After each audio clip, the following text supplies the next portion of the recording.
What's going on, guys? It is Powerbang. Welcome back to another Brawl Ball video. I say Brawl Ball because that is all we're focusing on in this episode. We're going to look at every single brawler in the game and rank them in order of which you should use on Brawl Ball and which you might stay away from.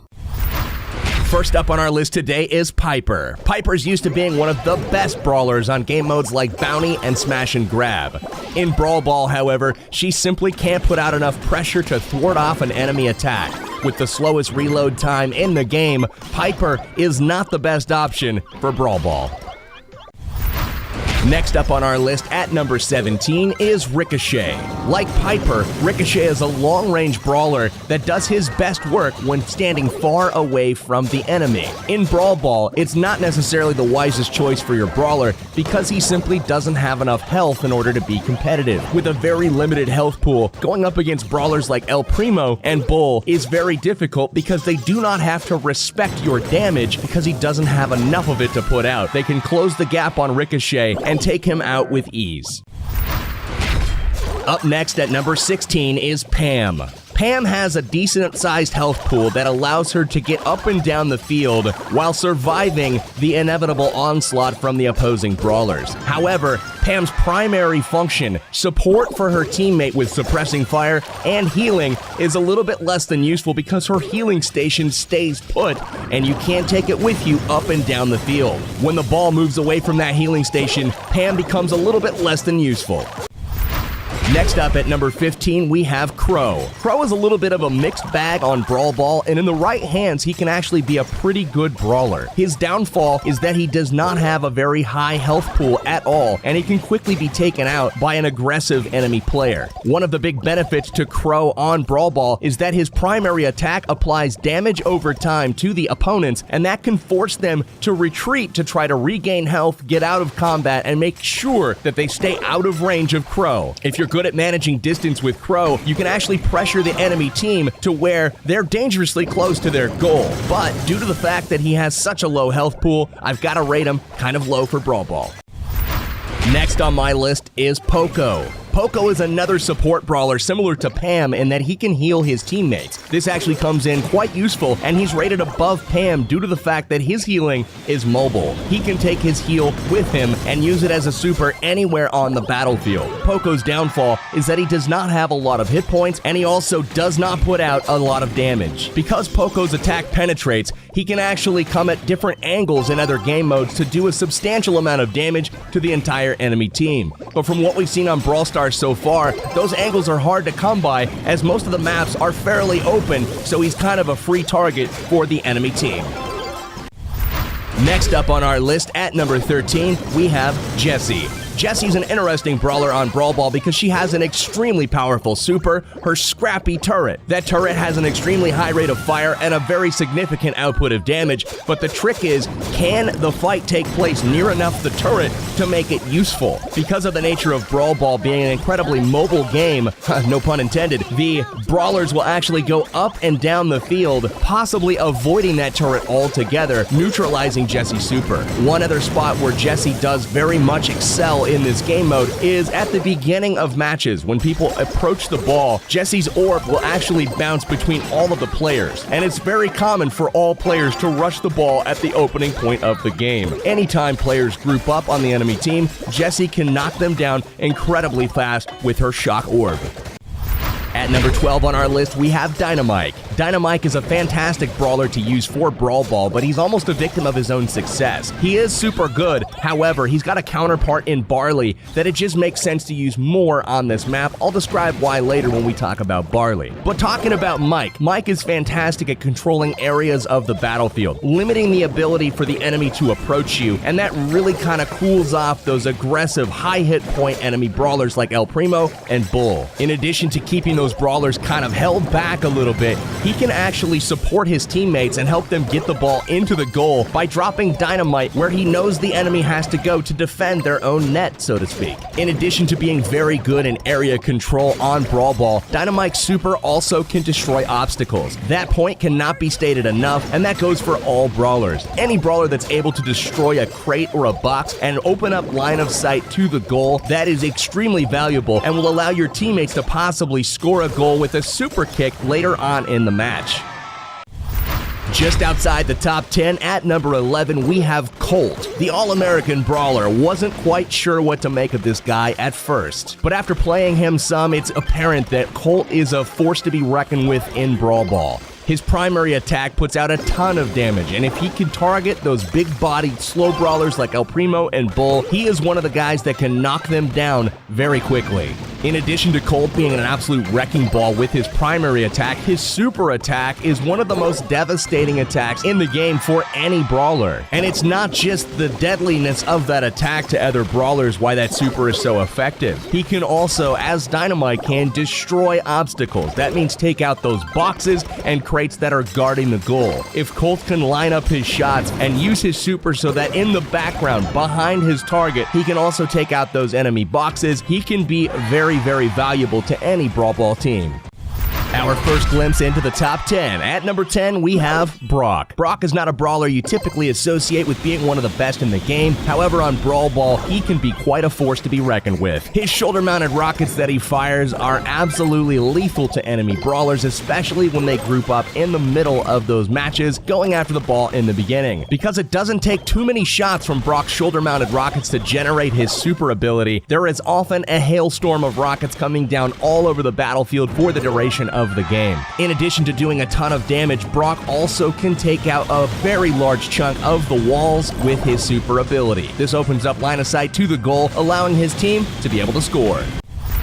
After one of the recent balance updates by Supercell, it's no doubt that Shelly has seen a decreased use rate across all game modes. However, I have her at number 9 for Brawl Ball. Shelly is a very well-rounded brawler. As most of us know, she can put out a lot of pressure on the enemy team, and due to the cone-shaped spread of her shotgun pellets, she can really hurt large groups of brawlers all at the same time. In addition to having a fantastic primary attack, her super ability is also not one to underestimate. It can flat out smash enemy brawlers, but more importantly, it can smash enemy brawlers while taking out the enemy wall, guarding their goal in the background. Opening up that wall will make it easier for her team to score later on in the match, and ultimately could push her team to victory.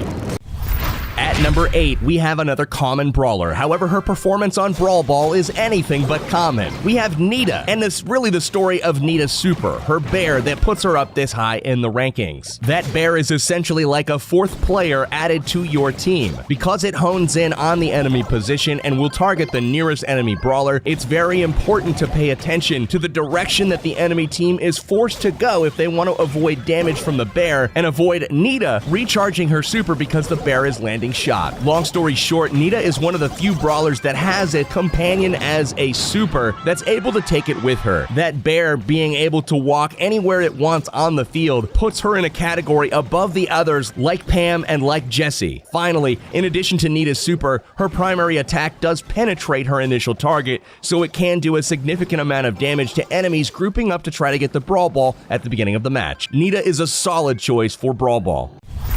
Up next at number 7, we have Tara. Tara is a new brawler, and she can do pretty much everything well in Brawl Ball. Her primary attack penetrates opponents and can do a substantial amount of damage. Because it penetrates, she can hurt the whole team relatively quickly, especially if they make a play for the Brawl Ball in the beginning of the match. One of the things that really sets Tara apart, though, is the use of her Gravity super. Gravity is one of the few supers in the game that can actually reposition an enemy brawler. This comes in incredibly handy when trying to aid your teammates in getting to the goal, or if you're trying to pull an enemy out of hiding into line of sight of your teammates so they can help you take them out. One other very clear reason I recommend Tara is because she counters one of the most popular and effective brawlers in the game mode, Mortis. I found that Tara is a decent ball carrier, having a moderate amount of hit points. She's great at the trick of passing the ball to the opponent, quickly taking them out, taking the ball back, and continuing on her way. As previously mentioned, her Gravity super can destroy obstacles. If it's dropped right on top of the wall, it will punch through an opening, giving your teammates another option to approach the goal. I highly recommend Tara in Brawl Ball. She will be dominating battlefields near and far. One of the best brawlers in Brawl Ball is Barley. He comes in at number 6 and is a master at controlling the battlefield. Barley has an area of effect attack that he drops on the ground that will tick twice to any opponent that walks over the top of it. We talked a bit about Barley earlier in that Dynamite is very similar in mechanics to Barley. However, Barley does a much better job of controlling the battlefield. You can use your primary attack with Barley to isolate and eliminate brawlers. You can also move people out of position by forcing them to run in a certain direction. This makes it very easy for your teammates to score. I would be remiss if I did not mention Barley's ridiculously strong super. He can throw a blazing inferno of bottles all over the battlefield. It has a huge area of coverage as well as immense damage. He can take out the entire team with this super, opening up a path to the goal with your brawlers. And we've cracked the top 5. At number 5, we've got Spike. Spike is a legendary brawler, and he does a fantastic job of putting out a load of direct damage that makes it very hard for the enemy to approach your goal. In addition to the substantial direct damage, he also has spiked projectiles that fly off of his main cactus attack that can damage a whole lot of people that happen to be grouped up in an area. Where Spike really shines in Brawl Ball is the use of his super. Stick around. The cactus patch he drops on the ground will keep opponents glued in place, making it very, very difficult for them to get anywhere near your goal. Spike is the ultimate when it comes to keeping people locked down in a certain position. I highly recommend Spike in Brawl Ball, as his ability to control the battlefield with his super is unprecedented, as well as his ability to put out enough damage to stop nearly any brawler in their tracks. Spike is a brawler that must be respected. At number 4, we have Bo. Bo is running rampant right now in all game modes. His recent buff and one of Supercell's balance updates has made him probably the best brawler in the game overall. The big reason for this status is his super, to catch a fox. That is the mines that he lays down on the ground that are triggered when an enemy brawler walks over the top of them. He now has 4 mines instead of 3. Not only do these mines do devastating damage to enemy brawlers, but they also recharge his super ability, meaning that if he lands a shot with those mines on the enemy brawlers, he likely has more mines to throw down directly after the ones that are currently down are used. Because of this, Bo is able to completely lock down the battlefield, controlling popular choke points, and even using his super to destroy the walls covering the enemy goal. Bo is a fantastic option for Brawl Ball, and he pairs well with some of the top brawlers that are coming up next. He's back with a vengeance. At number 3, we have El Primo. El Primo was made for Brawl Ball. High hit points, extreme power, ability to cover a lot of ground quickly with his flying elbow drop, the ability to destroy obstacles with the flying elbow drop as well. You can make the opponents drop the ball, you can knock them back, you can reposition them. There's a whole host of things that El Primo can do and do very well. His only downfall on this mode is he has very little range, but we all know that about El Primo. There's nothing different about this mode versus any other one, and he's well equipped to take his team on his back to victory. There are 2 brawlers that we haven't yet spoke about. One of those is Mortis. Mortis comes in at number 2 in the Brawl Ball countdown, and he is an absolute beast at this game mode. When looking at Mortis's skills and abilities in comparison to the other brawlers, he really doesn't grade all that high. He has one single mechanic that grades him out above all of the rest except for one, and that is his dash ability. Mortis's ability to get around the arena very quickly sets him apart from all of the other brawlers because no one has the speed to keep up with him. Although he can't use his dash while he's in possession of the ball, the trick Mortis often uses is to kick the ball slightly ahead and dash to it. That basically gives him turbo speed while moving up the side of the map. All it takes is for the enemy team to get wiped, or if a couple of them die, Mortis can take advantage of that situation, press the issue, and get to the goal before they even have a chance to respawn. Highly recommend Mortis as one of the members of your team comp, regardless of who you're playing with.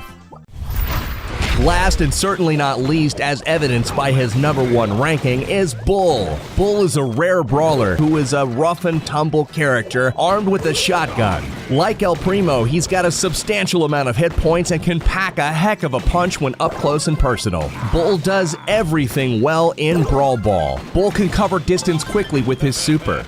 Bull can quickly take down enemy brawlers and enemy ball carriers. Bull can carry the ball himself. He's got a ton of hit points, and he can withstand a lot of fire. Bull's super can charge right through obstacles, breaking open the wall and opening the pathway for your team to score. Bull's super will also knock back an enemy ball carrier, forcing them to drop the ball, wasting precious seconds. All things considered, Bull is a fantastic choice on Brawl Ball, and I choose him as the #1 brawler out there right now simply because he has very little weaknesses. Even against a ranged composition, he can absorb a lot of shots and act as a distraction while your other teammates get into position and go for the kill. Thank you guys so much for joining me for this episode of Ranking the Brawlers in Brawl Ball, Supercell's brand new game mode. Feel free to screenshot the screen right over there. We do have all of the rankings from top to bottom, Bull all the way down to Piper. Let me know what you guys think of these rankings, and if you agree with them in the comments, who would you move up or who would you move down? Let me know. If you liked the video, please drop the sub, and I will be back for more Brawl Stars action in the future. Take care, guys.